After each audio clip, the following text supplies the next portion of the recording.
நாங்கள் ஓபிஎஸ் அவர்களுடைய கருத்துக்களுக்கு நான் என்ன நினைக்கிறேன்னா, அவருடைய செயல்பாடுகள் என்பது அரசியல் ரீதியாக முற்றிலும் தோல்வி அடைந்து விட்டார். ஏனென்றால் பாரதிய ஜனதா கட்சியோடு அவர் வைத்திருந்த அந்த நெருக்கம் என்பது இனி இபிஎஸ் அவர்களுடைய அனுமதிக்குத்தான் காத்திருக்க வேண்டிய சூழல் இருக்கிறது. எங்களுக்கு மூன்றாவது மொழி தேவையில்லைங்க. நான் சொல்லக்கூடிய ஒரே ஒரு செய்தி, எனக்கு தமிழும் ஆங்கிலம் போதும் என்ற இருமொழி கொள்கை தமிழ்நாட்டுக்கு மாநில அரசு இருக்கிறது. மூன்றாவது மொழியை நீங்க கத்துக்கிட்டாதான் அந்த நிதியை கொடுப்பாங்கிறது மத்திய அரசினுடைய சர்வாதிகார போக்கு. அதை கண்டிக்கிறோம்.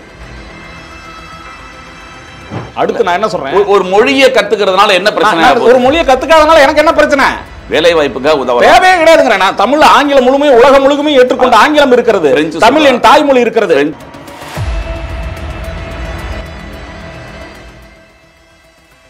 வணக்கம், இது செய்தி மலரின் நேர்காணல் நிகழ்ச்சி. இன்றைய நிகழ்ச்சியில் கலந்து கொண்டு தன்னுடைய கருத்துக்களை தெரிவிப்பதற்காக வழக்கறிஞரும் சமூக ஆர்வலரும் அரசியல் விமர்சகருமான கரு ஜெயக்கண்ணன் அவர்களை சந்திக்க வருகிறோம். வணக்கம். இப்போ பார்த்தீங்கன்னா ஓபிஎஸ் அவர்கள் ஒரு அறிக்கையை நேற்று கூட கொடுத்துருக்காரு. மத்திய அரசாங்கத்திற்கு எதிராக சமக்கர சிக்ஷான் திட்டத்தில் கல்வி நிதி ஒதுக்கப்படவில்லை. இதற்கு மத்திய அரசு உடனடியாக அவர் குறிப்பிட்டது என்னென்னா, மத்தியத்துக்கும் மாநிலத்திற்கும் இருக்கக்கூடிய பிரச்சனைகள் வேறாக இருந்தாலும் இது குறிப்பிட்ட ஒரு மாணவர்களையும் ஆசிரியர்களையும் பாதிக்குது அப்படின்னு சொல்கிறாங்க. அதற்கு அவங்க சொல்லக்கூடிய காரணம் என்னென்னா, மும்மொழி கொள்கையை ஏற்றுக்கொள்ளாத மாநிலங்களுக்கு நிதி தரவில்லை அப்படின்னு சொல்கிறாங்க. நீங்கள் உதாரணம் எடுக்க போனால் கேரளா, மேற்கு வங்காளம் வேணான்னு சொல்லிட்டாங்க. ஆனால் இவங்க அந்த நிதியும் வேணான்னு சொல்லிட்டாங்க. அப்போது இவங்க கையெழுத்து போட்டுட்டு நிதி வரலை அப்படின்னு சொன்னால் தப்பு மாநில அரசு மேலே அப்படின்னு அவங்க பழி சுமத்துறாங்க. இந்த மும்மொழி கொள்கையை பற்றி நமக்கு ஒரு என்ன கண்ணோட்டம்? மும்மொழி கொள்கை என்பது உங்களுக்கு தெரியும், இந்தியா முழுமையும் தொடர்ச்சியாக இந்த திட்டம் மத்திய அரசினால் அடிக்கடி மாநில அரசுகள் மீது திணிக்கப்படுகின்ற ஒரு திட்டமாக இருக்கிறது. தமிழ்நாட்டை பொறுத்தவரை உங்களுக்கு ஒரு 70 ஆண்டு காலத்திற்கு மேலாக இருமொழி கொள்கையில் தீவிரமாக இருக்கக்கூடிய ஒரு மாநிலம். அந்த அடிப்படையில் பார்க்கின்ற போது நீங்கள் சொல்லக்கூடிய அந்த மும்மொழி கொள்கைக்கு ஒரு கையெழுத்து போட்டாங்கன்னு சொல்கிறீங்க, அந்த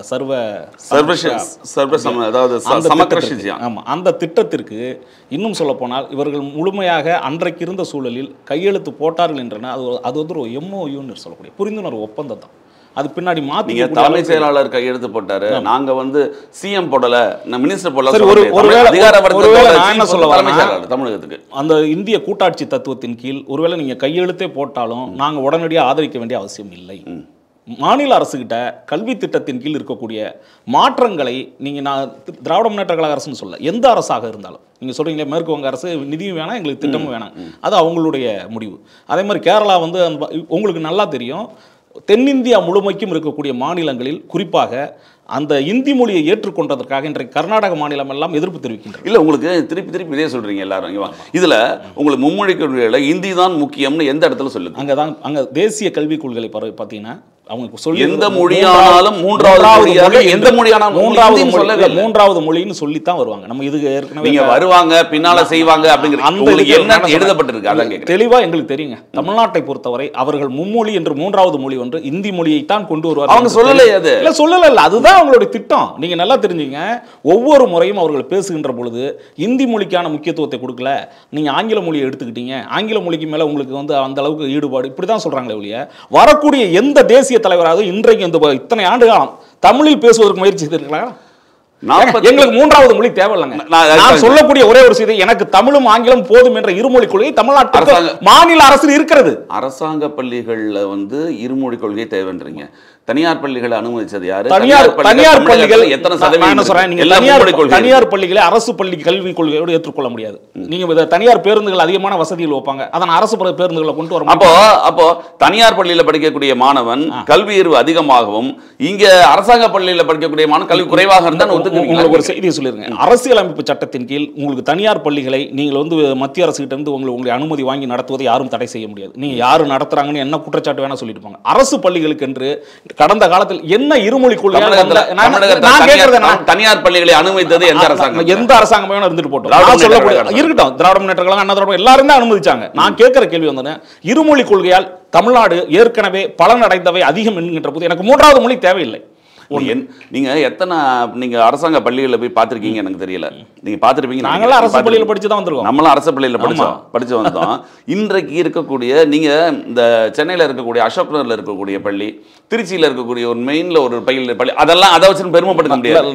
தமிழ்நாட்டில் இருக்கக்கூடிய கிராமப்புறங்கள்ல எத்தனை அரசு பள்ளிகள் சரியாக நடக்கும். அரசு பள்ளிகள்ல 1000 பிரச்சனை இருக்கு, கட்டமைப்பு வசதிகள் குறைபாடுகள் இருக்கு, அது தனி. அதற்காக 3வது மொழியை நீங்க கத்துக்கிட்டாதான் அந்த நிதியை கொடுப்பேங்கிறது மத்திய அரசினுடைய சர்வாதிகார போக்கு. அதை கண்டிக்கிறோம். அடுத்து நான் என்ன சொல்றேன், ஒரு மொழியை கத்துக்கிறதுனால என்ன பிரச்சனை? ஒரு மொழியை கத்துக்காதனால எனக்கு என்ன பிரச்சனை? வேலை வாய்ப்புக்காக உதவ தேவையே கிடையாதுங்கிறேன். நான் தமிழ் ஆங்கிலம் முழுமே உலகம் முழுமே ஏற்றுக்கொண்ட ஆங்கிலம் இருக்கிறது, தமிழ் என் தாய்மொழி இருக்கிறது. ஒன்றே ஒன்று சொல்லுகிறேன், எந்த மொழியும் நீங்கள் திணிக்கின்ற போக்கோடு இங்க வருகின்ற போது அதை யாரும் எதிர்ப்போம். அதுதான் தமிழ்நாட்டுடைய திணிப்பதுன்னா ஒரு அரசாங்கம் ஒரு முடிவு எடுக்குது, அதுக்கு பேர் திணிப்புன்னு எப்படி சொல்ல? இப்ப தமிழகத்தை பொறுத்த வரைக்கும் திமுக அரசாங்கம் மத்திய அரசு என்றைக்காவது இந்தி மொழி என்பது அலுவல் மொழி, எங்களுக்கான மத்திய அரசோட மொழின்னு சொல்லி என்ற தேசிய மொழி என்ற பொய்யான கட்டமைப்பு என்று உங்களுக்கு தெரியுமா? இவ்வளவு கடந்த ஆண்டு வரைக்கும் கூட எல்லாருமே தேசிய மொழின்னு மக்கள் பொதுமக்கள் பேசிட்டு இருந்ததெல்லாம் பார்த்துருக்கோம். நான் என்ன கேட்குறேன், இந்தி மொழியை அதே வார்த்தையோடு தமிழில் மொழிபெயர்த்து அப்படியே நீங்கள் வார்த்தைகளை போடுறீங்களே, அதோட அர்த்தம் என்ன? அப்போ இந்தி திணிப்பு தானே? இன்றைக்கே நாங்கள் எங்களை காத்துக்கொள்கின்ற முயற்சியில் இருக்கிறோம், அவ்வளோதான். இன்னும் நீங்கள் 10 ஆண்டுகள் ஆகி இந்திய திணிச்சதுக்கு பிறகு இருங்க, ஒரே ஒரு செய்தி சொல்றேன். இப்பவே சொல்றேன், இப்பவே வட மாநிலங்களிலிருந்து லட்சோப லட்ச தொழிலாளர்கள் என்ற அடிப்படையில் இங்க இந்தி மக்களை திணிக்கிறார்கள். இன்னும் சொல்ல யாரு திணிக்கிறார்? பிஜேபி தான், பாரதிய ஜனதா கட்சி தான் கொண்டு வரும். யாரு? அதாவது ஒருத்தர் இருக்காரு. ஒரே ஒரு செய்தி சொல்றேன், வரவன தப்பு சொல்றேன் கூப்பிடுறேன். ஒண்ணே ஒன்று சொல்றேன், இங்க எதுக்காக வராங்கன்னு நினைச்சேன். நான் சொல்றேன், தமிழ்நாட்டுடைய கட்டமைப்பை குலைப்பதற்காக வருகின்ற இந்தி மொழிக்காரர்கள் நாங்கள் இந்தியை நாங்கள் கற்றுக்கொள்ள முடியாது. புரியுங்களா? நீ வேணா தமிழை கத்துக்கிட்டு போ. நான் என்ன கேக்குறேன்னா, ஒரே ஒரு செய்தி இல்ல, நீங்க சொன்ன நான் ஒரு கேள்வி, நீங்க சொல்றீங்கல்ல இன்னும் வடநாட்டுல இருந்து வராங்க அப்படின்னு, இங்க வேலை நடக்குது, சரி வேலை நடக்குது, இங்க இருக்கிற வேலைக்கு வந்து அங்கேயும் கூட போறாங்க. நான் என்ன சொல்றேன், இங்க இருக்கவங்க வராங்கல்ல, இத்தனை இந்தி நீங்க கேக்குறீங்களா வேலை வாய்ப்புக்கு ஏன் இந்தி கத்துக்கு, ஏன் எல்லாம் அவன் அங்க இருந்து வரான்? வடபுலத்துல இருந்து வரக்கூடிய காரணங்கள் என்ன? அவன் பாக்குற வேலை என்ன வேலை? நான் எந்த வேலையோ பாக்குறேன். அப்ப நீங்க ஒத்துக்கிறீங்களா? வட மாநிலங்கள் கல்வி கற்பதில்லைங்கிறத ஒத்துக்கிறீங்களா? வட மாநிலங்கள்ல கல்வி கற்கிற பத்தி பேசல சார். இங்க இருக்கக்கூடியவர்களுக்கு நான் தெளிவா சொல்லியேன் படிக்கல அப்படி நம்ம சொல்றோம். நான் தெளிவா சொல்றேன், எல்லாருமே சொல்றீங்க பானிபூரி விக்கிறவனுக்கு வந்து நீங்க அந்த விஷயத்துக்கு போல நான் சொல்லிடுறேன். தமிழ்நாட்டை பொறுத்தவரை இருமொழி கொள்கை என்பது வெற்றிகரமான கொள்கை, அதுதான் தொடரும். அந்த வெற்றிகரமான கொள்கை தான் என்னன்னு கேட்கிறேன். தமிழ்நாட்டில் அரசாங்க பள்ளிகள் மிகப்பெரிய அளவில் வளர்ந்துருக்கணும், வளரல. ஆனா நீங்க சொல்றீங்க வெற்றிகரமான கொள்கை. தமிழகத்தில் மற்ற மாநிலங்களோடு ஒப்பிடும்போது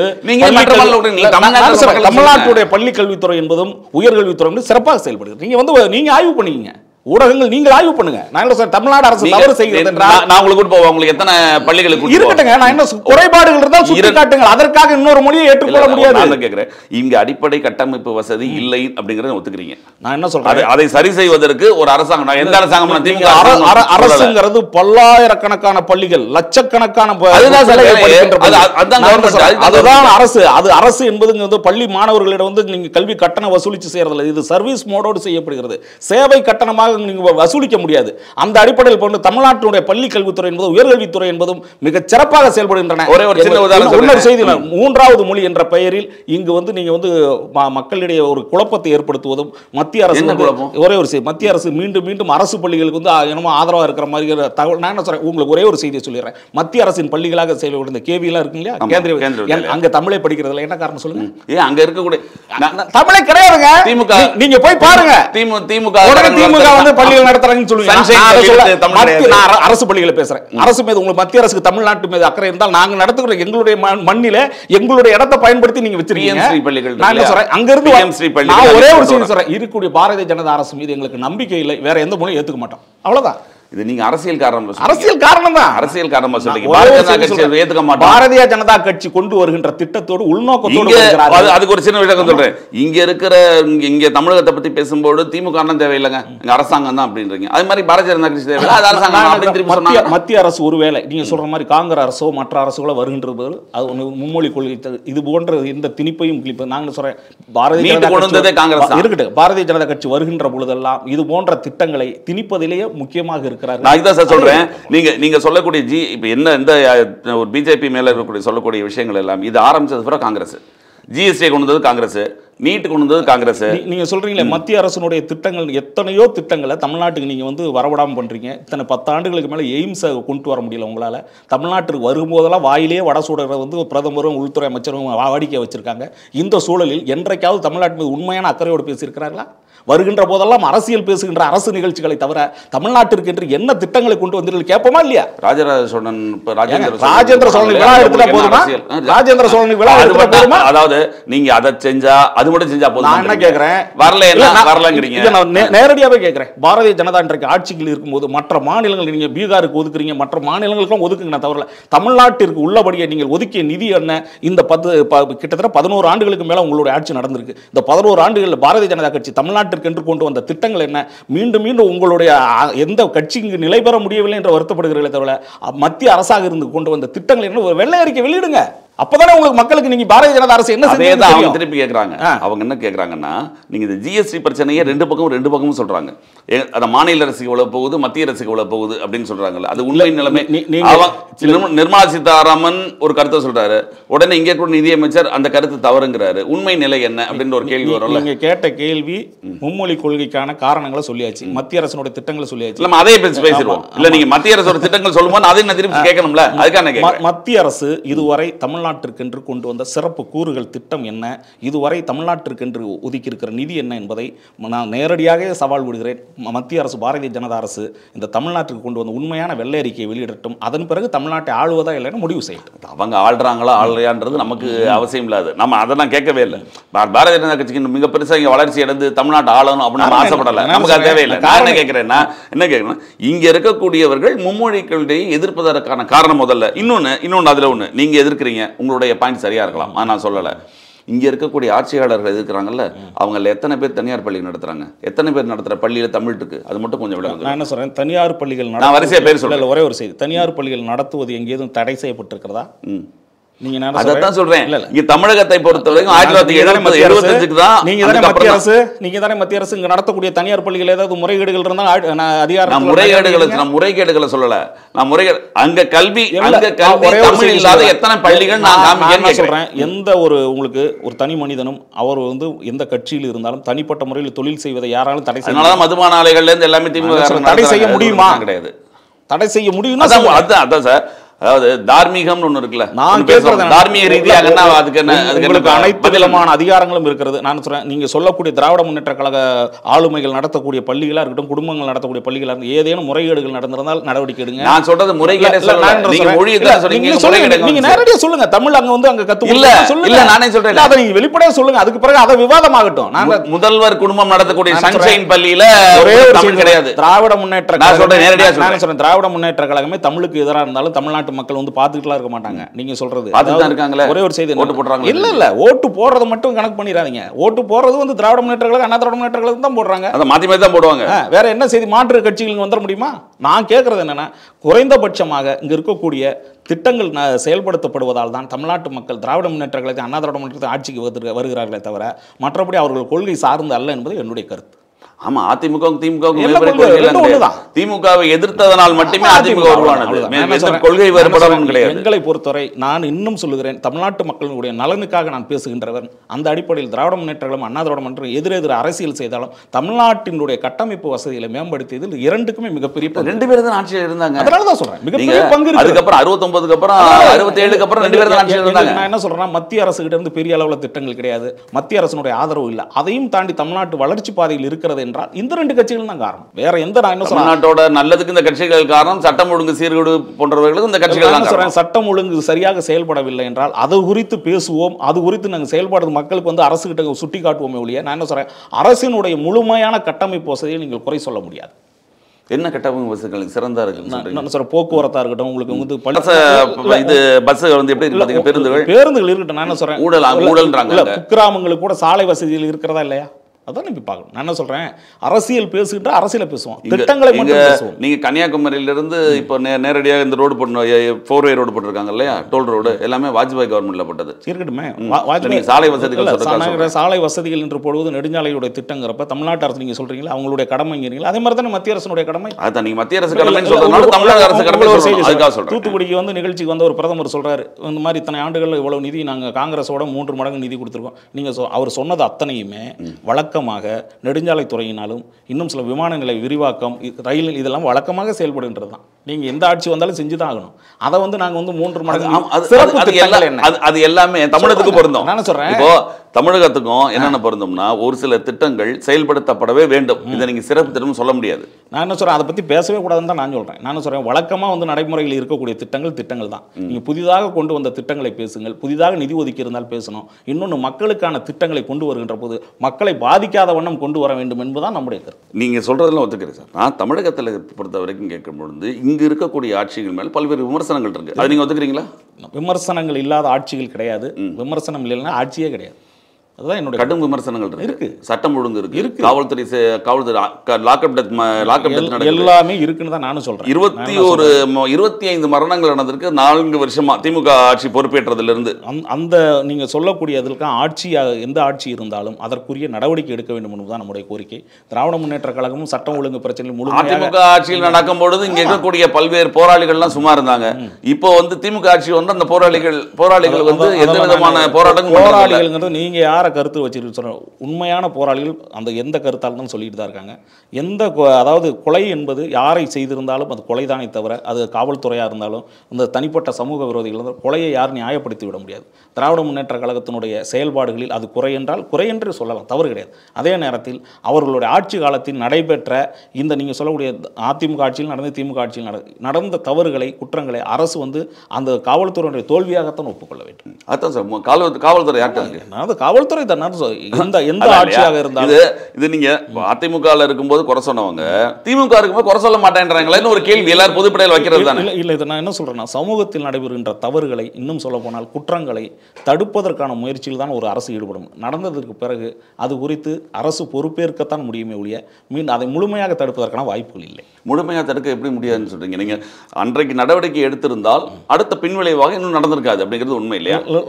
இதை நான் வந்து காமன் நான் சொல்றேன், நாங்கள் வழக்கறிஞர் இன்னொன்னு என்ன சொல்றாங்கன்னா அதிமுக ஆட்சி பண்ணாங்கல்ல, அதிமுக ஆட்சி சரியா பண்ணலன்னு தான் திமுக ஓட்டு போட்டது. நான் இன்னும் சொல்றேன் உங்களுக்கு, நான் வழக்கறிஞர் என்ற முறையில் சொல்கிறேன், காவல்துறையினுடைய நடவடிக்கைகள் சில நேரங்களில் வந்து அரசினுடைய அதிகாரிகளை கேட்டு செய்வது கிடையாது. அவர் இன்னும் சொல்ல போனால் இன்னொரு செய்தி, நம்முடைய செய்தி மலர் தொலைக்காட்சி மூலமாக சொல்லுகிறேன், காவல்துறை என்பது அவர்கள் நினைப்பது அரசினுடைய சபார்டினேட் கிடையாது, நீதித்துறையினுடைய சபார்டினேட். அரசு சம்பளம் வழங்குகிறது என்பதற்காக அரசனுடைய கைப்பாவையாகவோ ஏவல் துறையாகவோ இருந்து விடக்கூடாது. காவல்துறை என்பது நீதிக்கு, இன்னும் சொல்லப்போனால் நீதிமன்றத்திற்கு உங்களுக்கு அடிபணிந்து நடக்கக்கூடிய ஒரு துறை. இன்னும் காவல்துறை என்பது நீதித்துறையினுடைய செயல்பாடுகளில் ஒரு அங்கம், அவ்வளோதான். இதை காவல்துறை என்று புரிந்து கொள்வதில்லை, அதனால் நடக்கக்கூடிய தவறுகள் தான் இது. அதான் சொல்றேன், காவல்துறை புரிந்து கொள்ளவில்லை அப்படிங்கிறத விட புரிந்து கொள்ள நடவடிக்கை கடுமையாக எடுக்க வேண்டும். நான் சொல்றேன், திராவிட முன்னேற்ற கழக ஆட்சி ஒவ்வொரு தடவையும் தவறு நிகழும் போது யாரையோ காப்பாற்றுறதுக்காக செய்யறாங்கன்னு ஒரு எண்ணம் வரும்.